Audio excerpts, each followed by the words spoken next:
Este es un video para criminología y control social. Vamos a estar trabajando sobre el tema criminología feminista. En este punto del programa, que es el último, vamos a hacer un desarrollo sobre cuestiones vinculadas al género y sistema penal. Les dejamos unos materiales esta semana, como ustedes pudieron ver, un video de Luciana Valarella, donde trabaja cuestiones de género y el aparato penal. Luciana Valarella es fiscal del área de género del Ministerio Público de la Acusación. También les dejamos dos textos de Agustina Iglesias, que son textos de lectura obligatoria. Les dejamos también el texto de Angela Davis, que también es un texto interesante, pero es un texto de consulta, no es obligatorio.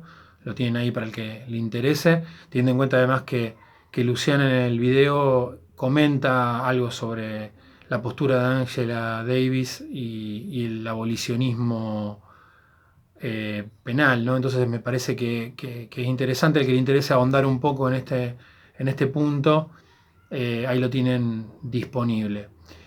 Vamos a trabajar en este breve video algunos puntos, algunas claves de lectura para apuntalar o para complementar los materiales que les dejamos, sobre dos textos que también subimos. Uno se llama El Calibán y la Bruja, que es este texto de Silvia Federici, una autora italiana feminista. Y también otro texto de Rita Segato, una autora muy conocida, argentina, que vivió bastante tiempo afuera, que se llama Las estructuras elementales de la violencia. Acá también lo tienen. Ambos textos lo tienen completos en digital. Les marcamos las páginas que hay que leer obligatoriamente, pero son textos, la verdad, que muy ricos. Los recomiendo al que le interese esta cuestión, la lectura de estos textos. Son textos un poco más generales que los de Agustina Iglesias o de el de Angela Davis. Son textos que en realidad no se refieren específicamente al sistema penal, o no son trabajos específicos sobre el sistema penal, pero sí abordan cuestiones que a nosotros nos interesan. Fundamentalmente el texto de Rita Segato, en algunas de las partes, sobre todo el capítulo que nosotros les dejamos como de lectura obligatoria, trabaja sobre una investigación que ella hizo en cárceles de Brasil, con lo cual la cuestión es bastante apropiada, ¿no? Así que bueno, la idea es hacer como les decía, un punteo de algunas cuestiones que me parecen importantes de ambos textos, y que pueden ser pertinentes con el abordaje de esta cuestión. Hay que aclarar que ninguna de las dos autoras es criminóloga ni trabaja específicamente cuestiones vinculadas al sistema penal. Pero sí, nosotros nos parecen interesantes estos textos porque de algún modo tocan cuestiones que a nosotros nos interesan. Así que vamos a ir punteando un poco algunas cuestiones de los dos textos. Vamos primero al texto de Federici, El Calibán y la Bruja. Es la verdad que un libro maravilloso, un libro que tiene sus años, pero es realmente muy lindo, muy fácil de leer. Además, el libro, yo le soy sincero, cuando lo tuve a disposición, realmente me lo devoré ese texto porque es realmente muy interesante. Trabaja en clave marxista, pero además incluye otros autores, lo atraviesa bastante con algunos conceptos también de Michel Foucault. Es realmente un trabajo digno de leer, digamos. Tómense el tiempo si ustedes tienen ganas y les interesa el tema, porque es realmente muy bueno. En ese texto, la hipótesis fundamental de Silvia Federici, que se relaciona con algo que nosotros estuvimos viendo en clases anteriores, que tiene que ver con el origen de la administración de justicia y la persecución de algunos grupos que eran considerados desviados en el medioevo. Tiene que ver fundamentalmente el abordaje del texto con usar un concepto de Karl Marx, el concepto de acumulación originaria, un concepto clásico de Carlos Marx. Como ustedes saben, Marx parte de la idea de que este proceso de acumulación originaria es, de algún modo, el puntapié inicial del capitalismo, ¿no? Y Marx marca dos líneas fundamentales cuando habla de los procesos de acumulación originaria. En primer lugar, la disposición de las tierras, sobre todo en Inglaterra, la expropiación de las tierras comunes a los campesinos en el marco de esta transición del feudalismo al capitalismo y lo que esto origina en términos de drama social, económico y político en ese momento histórico. Este es un hecho fundamental del capitalismo, es decir, la concentración de las tierras en grandes terratenientes que expropian y expulsan a los pequeños campesinos que estaban en el marco de un régimen feudal. Se produce lo que se llama el cercamiento de los campos en Inglaterra, sobre todo, pero esto es un proceso que se da en otros lugares, ¿no? La concentración de la tierra en pocas manos y la expulsión de los campesinos. Esto lo estuvimos charlando, si ustedes recuerdan, cuando hablábamos del texto Pena y Estructura Social de Ruch y Kirchheimer, ¿no? Que ellos también trabajan en base a este concepto y trabajan también este problema. El otro punto o la otra línea que alimenta esta acumulación originaria es la conquista de América, ¿no? Y cómo se expropiaron los recursos de América, fundamentalmente oro y plata, para motorizar esa acumulación originaria que impulsó el capitalismo temprano. Hay un texto realmente también muy interesante que les puede servir para pensar Latinoamérica, es un texto también clásico de la década del 60, fines de la década del 60, de Eduardo Galeano, que se llama Las venas abiertas de América Latina, un texto también hermoso, que habla, usando justamente este concepto de acumulación originaria, de cómo se fue forjando de algún modo el proceso de dominación y de expoliación de las riquezas de América Latina hacia Europa, ¿no? Y por qué somos países marginales, subdesarrollados o en vías de desarrollo, como ustedes lo quieran llamar, los países de América y no lo son los países centrales. Es un texto también muy recomendable que trabaja en la misma clave y utiliza también este concepto, esta noción de Karl Marx de acumulación originaria. Ahora, lo que hace Silvia Federici es sumarle, adicionarle a esta idea de Karl Marx un elemento más, que es la desposesión del trabajo de las mujeres. Es decir, Silvia Federici lo que dice es, este proceso de acumulación originaria no solamente tuvo como centro la expropiación de las tierras, la conquista de América y de sus recursos, ahí escuchamos a mi perro ladrando, lo cual siempre es un problema en este tema,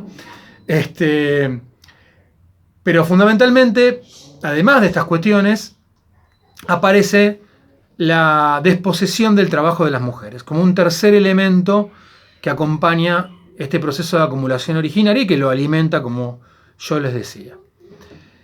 ¿En qué consiste esta cuestión? Dice Silvia Federici, las mujeres en la Edad Media eran personajes centrales de la sociedad. Es decir, a diferencia de lo que se piensa, que en ese momento es un momento oscuro, donde la Edad Media se la mira como un momento histórico comparado con la modernidad, realmente malo de la humanidad. Lo que dice Silvia Federici es que en realidad en ese momento histórico eran un momento de mayor igualitarismo para las mujeres. Si bien eran sociedades patriarcales, la de la Edad Media, sin duda, las mujeres tenían un rol muy importante en varios aspectos de la vida social. El primero es que las mujeres trabajaban en los campos comunes, en las tierras comunes de los feudos, con lo cual tenían una gran independencia, ¿no? del varón. Eran personajes fundamentales de la comunidad y además tenían gran poder dentro de la comunidad. Por eso, y también por otra cuestión que tiene que ver con que las mujeres eran las transmisoras del saber. Es en estas comunidades de la Edad Media. Las primeras médicas, dice Silvia Federici, fueron mujeres, por ejemplo. Y esto tiene que ver muchísimo con esta cuestión de el control de los procesos de transmisión de la cultura y del saber, del conocimiento dentro de las comunidades. Las mujeres tenían el control de los procesos médicos, eran las que creaban las medicinas, las que recetaban medicinas, para decirlo con un término moderno, es decir, las que curaban en ese momento, eran las que se encargaban de los nacimientos, eran las que se encargaban de los abortos, de los partos, es decir, eran quienes se ocupaban de muchas cuestiones que tenían que ver con la transmisión cultural. Esto es importante porque las primeras sabias eran mujeres, digamos, las portadoras del saber eran mujeres. Y esto, como ustedes saben, es un elemento de poder y, por supuesto, esto es algo que generó una fuertísima reacción cuando aparece el capitalismo. ¿Por qué? Porque las mujeres eran los elementos de resistencia al capitalismo. Quienes se resistieron más fuertemente al capitalismo, a la concentración de la tierra, al cercamiento de las tierras comunes, en ese momento fueron las mujeres. Y esto es algo muy trascendente que el capitalismo, a través de la represión de las mujeres, intentó controlar. Era fundamental entonces disciplinar a las mujeres por esta capacidad de resistencia, por este poder comunitario que ellas tenían, pero además también era fundamental disciplinar a las mujeres y controlarlas por una razón clave para el capitalismo. Las mujeres eran quienes, y lo siguen siendo por supuesto, reproducen la fuerza de trabajo, la actual y la futura, con lo cual tener el control de las mujeres era además tener el control de la fuente de riqueza del capitalismo, que es la fuerza de trabajo. Ese es el origen, dice Silvia Federici, de la caza de brujas. Este proceso de acumulación originaria, la desposesión del trabajo femenino, esta idea de control sobre la mujer, la represión de la mujer como portadora del saber, su demonización, su estigmatización, la estigmatización de la mujer sabia, ¿no? ¿Cuál es el estereotipo de la bruja? El estereotipo de la bruja es esa mujer anciana enfrente de un caldero, ¿no? que hace productos mágicos, ¿no? Que hace hechizos, ¿no? A través de justamente de la mezcla de distintos productos, ¿no? Ese es el ejemplo típico. Si nosotros nos dicen dibujen una bruja, vamos a dibujar eso, ¿no? Esa es la idea que nosotros tenemos. Bueno, esa idea, esa demonización de la mujer, de la bruja, era justamente la forma de demonizar al sujeto que tenía el saber en ese momento. Las mujeres sabias eran esas ancianas que portaban ciertos conocimientos, que podían curar, las curanderas, ¿no? Que tenían la capacidad de generar medicinas a través de la mezcla de distintos productos, que curaban a los niños, a las personas de la comunidad. Es decir, había una idea demonizadora y para eso, para crear un enemigo, siempre sabemos que lo que hay que hacer es construirlo como alguien peligroso, ¿no? Y bueno, y se empezó a generar esa idea de la mujer anciana sabia, portadora de conocimiento, como la bruja, ¿no? Y esto fue lo que motorizó los procesos históricos de desposesión de las clases populares, ¿no? Las clases populares fueron desposeídas no solamente de sus tierras, del oro y la plata en el caso de los pueblos indígenas, sino también se desposeyó a las mujeres de su trabajo, ¿no? Eso es lo fundamental. El capitalismo controló a las mujeres como cuestión central en ese momento de transición. Lo que va a decir Silvia Federici en otro libro que yo no se los dejé, pero está accesible por internet, lo pueden encontrar. Así yo también se los puedo dejar porque lo tengo en digital, que se llama El patriarcado del salario. Es que en el siglo XIX también va a haber un segundo momento de este proceso de desposesión del trabajo de las mujeres en forma más particular, que es el momento donde se crea el concepto de ama de casa, ¿no? En el siglo XIX, Marx lo va a decir en uno de sus libros, en El Capital, fundamentalmente. Las mujeres trabajaban igual cantidad de horas que el hombre, 16, 18 horas por día. Esto Marx lo marca en su texto clásico, y esto hace que Silvia Federici de algún modo tome ese concepto pero lo critique, ¿no? Dice, bueno, sí, es cierto, las mujeres en ese momento histórico lo que hacen es trabajar como el hombre, pero a Marx, dice Silvia Federici, le faltó algo más. Le faltó explicar qué pasó después, porque hubo un momento en el siglo XIX donde la mujer se la retiró de la fábrica, esa mujer que estaba en igualdad de condiciones, que era explotada igual que el hombre, dice Silvia Federici, es cierto, éramos explotadas igual que el hombre, pero el punto aquí, dice Silvia Federici, es que esa explotación en la fábrica cesó en un momento porque era necesario para el capitalismo reproducir la fuerza de trabajo. Lo que se dio cuenta el capitalismo, ¿no? Lo que se dio cuenta esta maquinaria del modo de producción, es que alguien tenía que trabajar en la casa. ¿Por qué alguien tiene que trabajar en la casa? Porque si no, no había quien cuidara al trabajador o a la trabajadora. Es decir, llegaban a su casa después de 17, 18 horas por día de trabajo y por supuesto no había quien limpiara, quien cocinara y quien cuidara a los hijos. Y fundamentalmente este último punto, ¿no? Había alguien que tenía que tener hijos, que por supuesto la mujer, pero además los tenía que criar. Entonces, se necesitaba una persona, una sujeta en este caso, que trabajara en la casa, trabajara en el ámbito privado. ¿Para qué? Para reproducir la fuerza de trabajo. Alguien que cocinara, alguien que limpiara, alguien que cuidara a los hijos y fuera reproduciendo, fuera produciendo más fuerza de trabajo.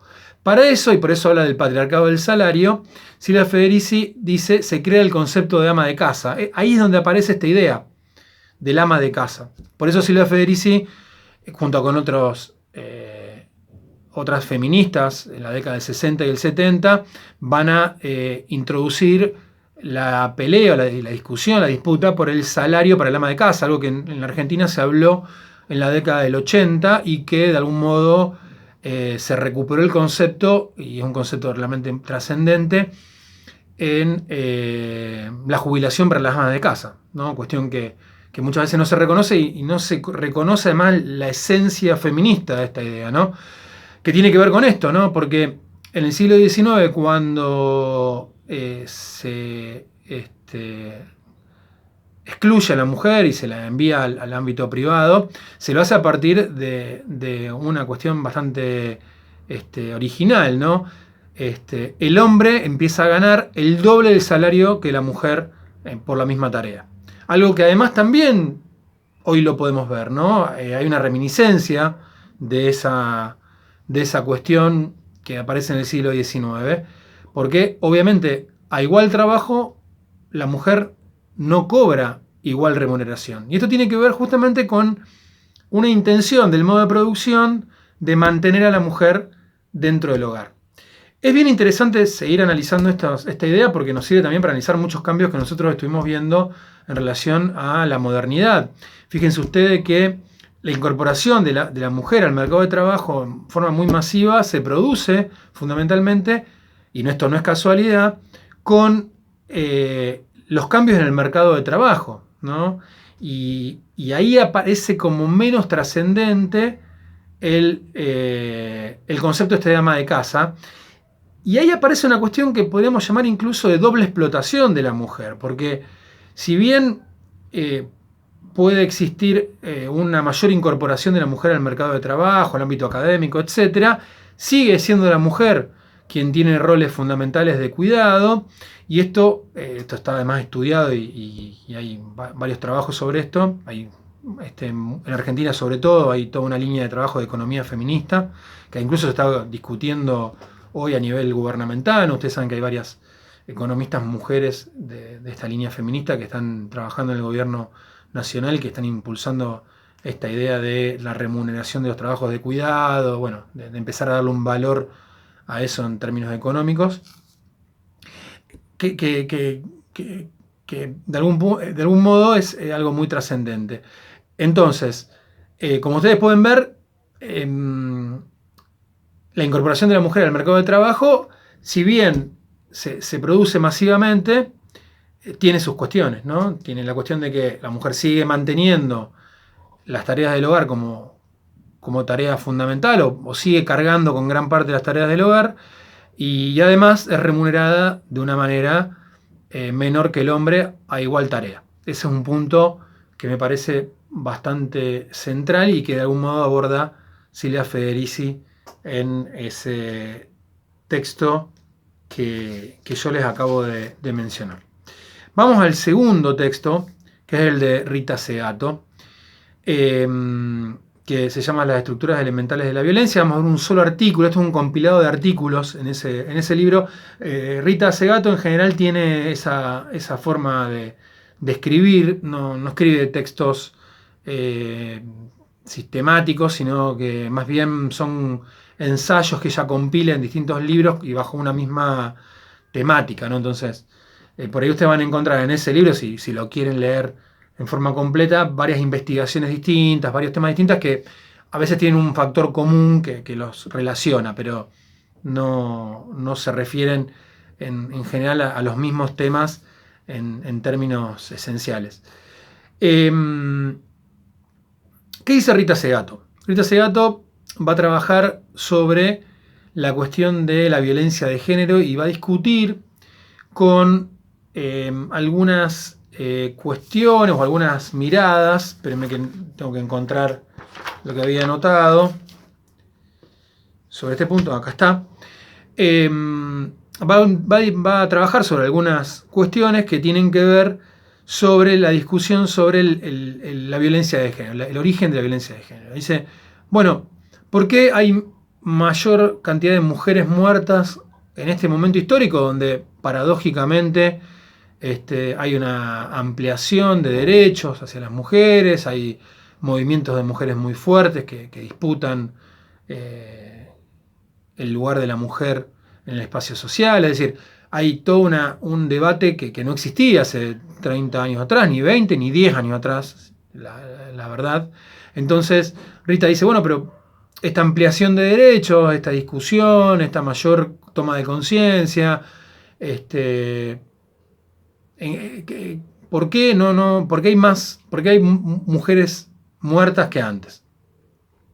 Lo que dice Rita Segato es que la interpretación tradicional de esto es que hay un mayor empoderamiento de las mujeres y que esto produce una reacción en los varones. Es decir, a mayor empoderamiento hay una reacción del patriarcado y esa reacción muchas veces violenta. Es decir, cuando ocupan lugares las mujeres, esto amenaza el patriarcado y entonces hay una mayor reacción y por lo tanto una mayor dosis de violencia. Rita Segato dice, bueno, no, si bien esto es cierto, hay algo de eso en términos de que si un mayor empoderamiento, por supuesto, produce reacciones, ella lo va a entrelazar con algo que nosotros estuvimos mencionando en clases anteriores, que tiene que ver con la precariedad de la vida, la liquidez de la vida en la modernidad tardía, ¿no? Y cómo eso produce una precarización de la masculinidad y esa crisis de identidad, esa inseguridad ontológica, este concepto que estuvimos viendo también en clases anteriores, produce una mayor violencia, ¿no? Ese varón que ve de algún modo mellada su masculinidad por el avance de las mujeres y su pérdida de lugar como hombre proveedor, reacciona con violencia, entonces hay mayor cantidad de mujeres muertas. En este punto a mí me parece interesante algo que dice Rita Segato en relación a estas estructuras de la violencia, cómo funcionan y cómo funciona el mandato de violación que va a trabajar en ese texto que yo les dejé. Cuando hablo del mandato de violación, podemos decir el mandato de violencia también, no solamente la violación. Ella trabaja con personas, varones, que han sido condenados por delitos contra la integridad sexual. Por eso ella usa este concepto de mandato de violación, pero podríamos hablar de mandato de violencia, ¿no? En general. Ella dice que en el momento histórico en el cual estamos hablando de un momento de crisis que ella denomina el capitalismo apocalíptico.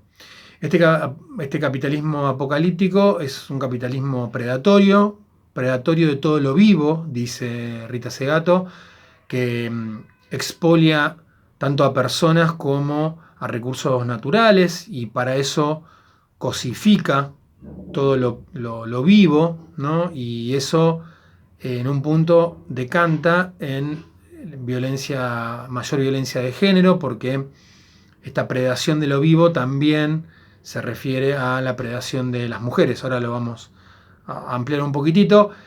Y dice que esta violencia de género es una manifestación de este capitalismo actual que de algún modo forma parte de lo que se llama la pedagogía de la crueldad, es decir, la disminución de la empatía entre los y las sujetos. Entonces, lo que va a decir Rita Segato, que este capitalismo apocalíptico se sostiene con la sujeción de personas a la condición de mercancía, es decir, a cosa que se vende o se compra. Entonces ahí aparece claramente el empleo precario, el trabajo semiesclavo o esclavo, Uber, Rappi, el trabajo a través de la precarización absoluta que estamos viviendo actualmente y que cada vez parece ser peor. Es decir, un capitalismo que explota hasta destruir, ¿no? Es un capitalismo predatorio. Predación de territorios, predación de recursos naturales a través de los commodities y la explotación de la tierra, la soja transgénica, el glifosato, el fracking en la minería. Es decir, acá este capitalismo ya no es solamente un modo de producción que busca explotar al hombre, pero que de algún modo intenta que ese modo de producción se sostenga en el tiempo. Lo que ve Rita Segato en el futuro es la destrucción total, es decir, la desaparición del universo, y esto no lo dice solamente Rita Segato, lo dicen varios autores. Leon Rositner, un famoso filósofo, no confundir con Alejandro, su hijo, que no es de ningún modo de la genialidad de su padre. Leon Rositner lo dice también muy claramente. Él plantea que en este capitalismo en el cual estamos viviendo, y esto lo decía hace 7 años atrás, creo que León murió hace unos 2 años o 3 años atrás, él ya decía que el capitalismo iba hacia la destrucción total. Y bueno, es de algún modo lo que Rita Segato plantea en este punto. Y ahí aparece la cuestión que me parece interesante sobre la violencia, ¿no? La violencia, ¿de dónde surge esta violencia contra la mujer? O sea, estamos hablando de alguien que es un perverso, un varón que golpea, que mata a una mujer, es un sujeto perverso, o bien es alguien que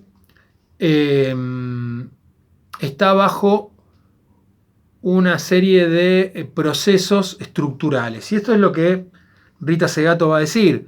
La violencia contra las mujeres, ella dice que es una violencia no instrumental, es decir, no tiene por objetivo satisfacer ningún deseo ni libidinal, ni tampoco estamos hablando de un sujeto anormal, patológico, perverso especialmente, el que comete este tipo de actos, sino estamos hablando de actos expresivos, de actos de violencia expresiva. La violación es un acto de violencia expresiva, un acto de comunicación, dice Rita Segato. Es un acto que está dirigido tanto a la mujer como al grupo de pares. Es un acto, como le dije, comunicativo. Y ahí es donde aparece el mandato de masculinidad como punto central del análisis que hace Rita Segato. el mandato de masculinidad siempre debe probarse, dice Rita Segato. Todo el tiempo el varón tiene que probar que es macho. Todo el tiempo tiene que demostrar que ese prestigio de varón, ese estatus de macho, esa posición de prestigio, se mantiene. Y es además una forma, dice Rita Segato, de extraer un tributo a la mujer. Ese acto de violencia es extractivo, es comunicativo, pero además es extractivo. Extrae algo de la mujer, que es prestigio. Ese mandato de masculinidad lo que hace es generar prestigio. ¿Para quién? Para el grupo de pares.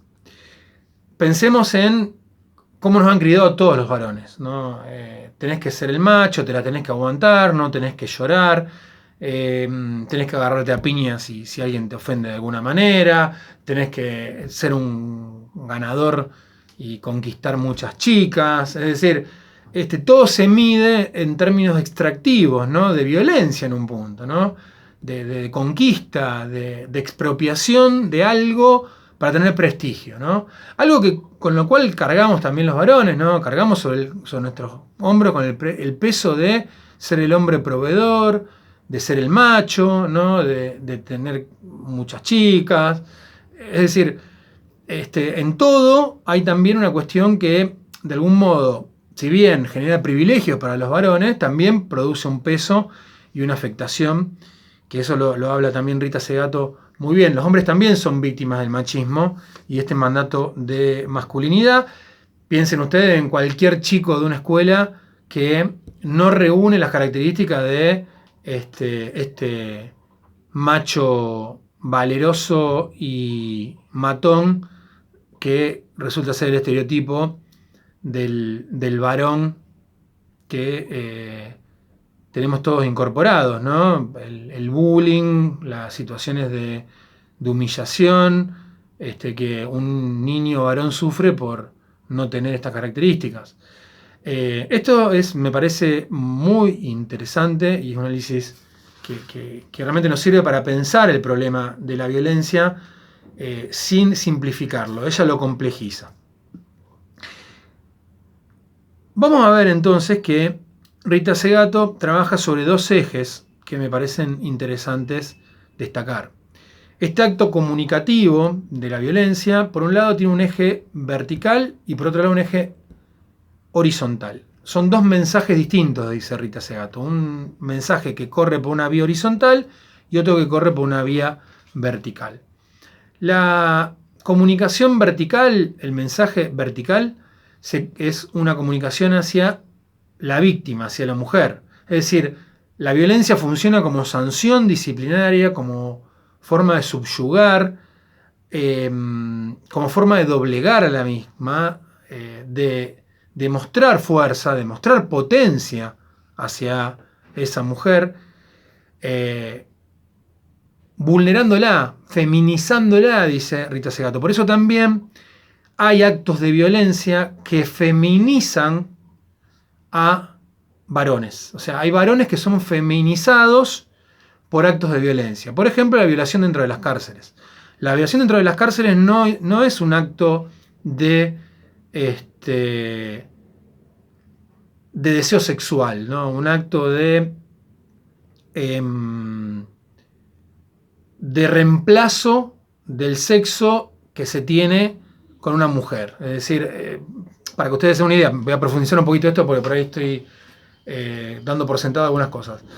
Históricamente, siempre la cuestión de la violación dentro de las cárceles se estudió como una problemática vinculada a el ambiente en el cual se estaban dando. Es decir, como no hay mujeres y los varones necesitan tener sexo, la idea de algunos autores es que se producían abusos sexuales de varones hacia otros varones por esta cuestión de la ausencia de mujeres que permitieran de algún modo lo que ellos llamaban el desahogo libidinoso. Entonces, como no había con quien desahogar o con quien de tener relaciones heterosexuales, aparecía la relación homosexual y en un punto la violación como forma de reemplazo, sustituto de esta relación heterosexual. Uno de los autores que trabajó sobre esto en un texto viejo, después fue cambiando su postura, no quiero ser injusto con él porque fue cambiando bastante su postura, fue Elias Neumann, ¿no? Que tiene un texto sobre eso, creo que lo tengo por ahí, ahora no lo encontré para hoy, pero lo tengo por ahí, un texto bastante antiguo, de los primeros libros del criminólogo Elias Neumann, donde hablaba de esto en este punto, ¿no? Entonces se preocupaba por esta situación desde un punto de vista humanitario, pero la mirada de él era que lo que hacía falta era las visitas íntimas de las unidades penitenciarias para que no hubiera violaciones, ¿no? Esa sería una respuesta al problema. Ahora, lo que dice Rita Segato es, no, esta situación, esa violencia sobre ese varón que está preso, implica una forma de dominación, una forma de subyugar al otro, de convertirlo en mujer, y esto de hecho las personas presas lo reproducen de esta manera, ¿no? La metáfora que ellos usan cuando hablan de estos temas es lo usamos de mujer o me quisieron tomar de mujer. ¿Qué significa? No solamente abusar sexualmente de una persona, sino obligarla a hacer tareas de cuidado, es decir, lavar, servir, a cocinar, etcétera, ¿no? Entonces, claramente hay un acto de violencia que está dirigido a feminizar. Y ese es un acto vertical. Feminizar para subyugar, para dominar, para doblegar, disciplinar, sancionar a ese otro. Que puede ser un hombre o una mujer, dice Rita Segato. Ahora, hay también una comunicación horizontal, un acto comunicativo horizontal que es hacia los pares, que esta es la idea, me parece, más interesante de Rita Segato. Hay una comunicación, un acto de comunicación simbólico hacia los pares. Hacia un tercero, dice Rita Segato, que es fantasmal, es decir, no existe muchas veces. Puede existir porque una violación en manada o un acto de violencia donde una persona le pega, la mata a otra, a un varón, hacia una mujer, enfrente de otros varones, también es un acto comunicativo donde en realidad sí hay un otro al cual se está brindando un mensaje, pero puede ser un acto privado, un acto entre cuatro paredes, donde hay un acto de violencia contra la mujer, y ese acto de violencia también, dice Rita Segato, está orientado a esos pares, a comunicar a esos pares su potencia, es decir, a cumplir el mandato de masculinidad, a mantener el prestigio, por más que no haya nadie presente. Hay un tercero fantasmal que tiene que ver además con procesos de socialización, y hay otro al cual le estamos hablando simbólicamente cuando se producen estos actos de violencia, ¿no? Dice Rita Segato que son actos crueles, de baja empatía, que buscan fundamentalmente una pedagogía, la pedagogía de la crueldad, ¿no? Actos de dominación, sojuzgamiento, pero también actos de comunicación. Comunicación hacia la propia víctima y actos de comunicación hacia varones. Esto se engancha, lo podemos relacionar muchísimo con el concepto de inseguridad ontológico, que antes también lo mencionamos, el concepto de inseguridad ontológica, porque nos sirve para pensar esto, ¿no? Este varón al cual de algún modo desde la década del 70 se le fue privando del rol de hombre proveedor, donde las mujeres fueron ganando espacio y donde los hombres fueron perdiendo también este lugar de macho que se encargaba de sostener a la familia, ¿no? Pensemos en los 90 y las situaciones de hombres que perdieron su trabajo en forma masiva, ¿no? Y esto era un proceso que se venía dando ya de mucho antes, pero que en los 90 en la Argentina fue muy terrible. Y hay varios estudios sobre esto que marcan tres cuestiones, ¿no?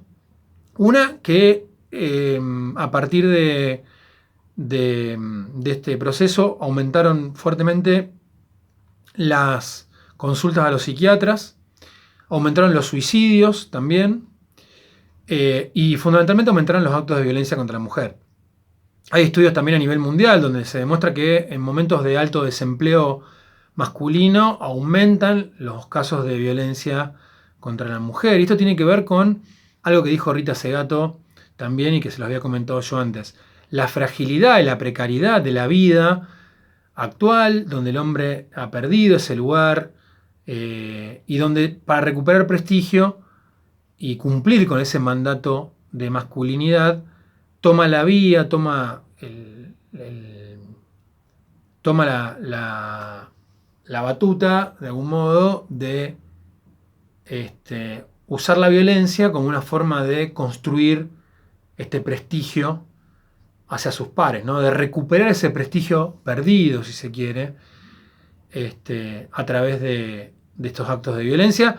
Vuelvo a insistir, se puede relacionar con varias cosas que estuvimos trabajando en las unidades anteriores, el concepto de inseguridad ontológica, cuando hablamos sobre la violencia entre jóvenes y los homicidios y violencia altamente lesiva entre jóvenes. Me parece que también hay que siempre pensar en este componente de hipermasculinidad, de cómo se puso en juego en los últimos tiempos, en las últimas décadas, este mandato de masculinidad.